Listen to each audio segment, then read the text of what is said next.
Senate के लिए। Senate की जो प्रिविलेजेस कमेटी है उसने भी कह दिया है कि एजाज चौधरी को पेश किया जाए।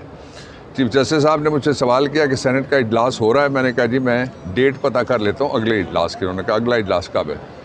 तो वो उसके लिए फिर दो जो थे जो रिस्पोंडेंट, एक जेल खाना जात के आईजी और दूसरे जो सुपरिटेंडेंट जेल, उनको कहा गया है कि वो अपने फाइल करें जो कमेंट्स हैं। इसमें तो ये कार्रवाई हुई है।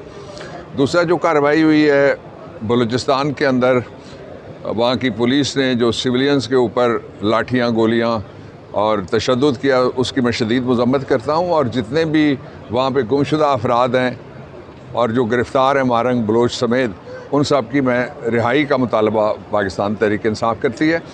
और इसलिए कि जो 23 मार्च है वो यौम जमहूरिया है। यौम जमहूरिया के ऊपर आपने देखा बाकी सब कुछ तो था लेकिन जमहूरियत नहीं थी।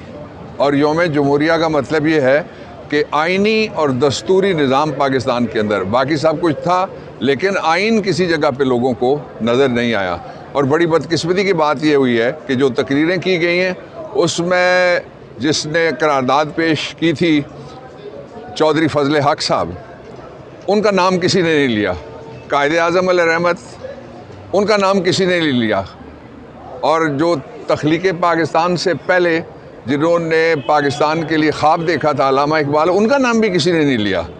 तो ये कैसी रियासत है? मुझे तो नहीं समझ आता कि ये बनाना रिपब्लिक है या जो मरियम ले गई थी पाइनएप्पल वो रिपब्लिक है या ये कोई क्या रिपब्लिक है, ये समझ में नहीं आता कौम को। इसलिए जो मैं कहने वाली बात है वो ये है इस मौके के ऊपर कि कौम को अगर इकट्ठा करना है तो किसी बंद कमरे में बैठ के इकट्ठा नहीं किया जा सकता। बलूचिस्तान के मसले को अगर हल करना है तो वहाँ के जो लोग हैं बलूचिस्तान के, उनको शरीक करना चाहिए। और बारूद से मसला हल नहीं होगा, डायलॉग से मसला हल हो सकता है। बंदे गायब करने से, बंदे मारने से मसला हल नहीं होगा, मसले में इजाफा होगा। आप देख रहे हैं इजाफा हो रहा है। और ये आज की बात नहीं है, जब से पाकिस्तान में शुरू हुआ है ये सिलसिला उठाई गिरे बनने का सरकारी इदारों की तरफ से, खा वो पुलिस हो और खा वो FI हो या बाकी इदारे हों, उसका नतीजा एक बेइत्मीनानी की पहले एक जगह बात होती है, फिर वो पूरे मुल्क में पूरी बेचैनी और बेइत्मीनानी फैल जाती है। और ये जो अदालतें हैं, मैं इनसे दरख्वास्त करना चाहता हूँ कि जितने गुमशुदा अफराद हैं उनके केसेस प्रायोरिटी के ऊपर लगाए जाएँ। और प्रायोरिटी के ऊपर लगा के, इसलिए कि आपका आइन ये कहता है किसी को गायब नहीं किया जा सकता मावराए आइन। आइन का आर्टिकल 10 भी है, 10A भी है, 4 भी है, और ख़ास तौर पे जो आइन का आर्टिकल 9 है वो ज़िंदगी, बॉडी, लिबर्टी, इनके तहफ़्फ़ुज़ की बात करता है। Thank you.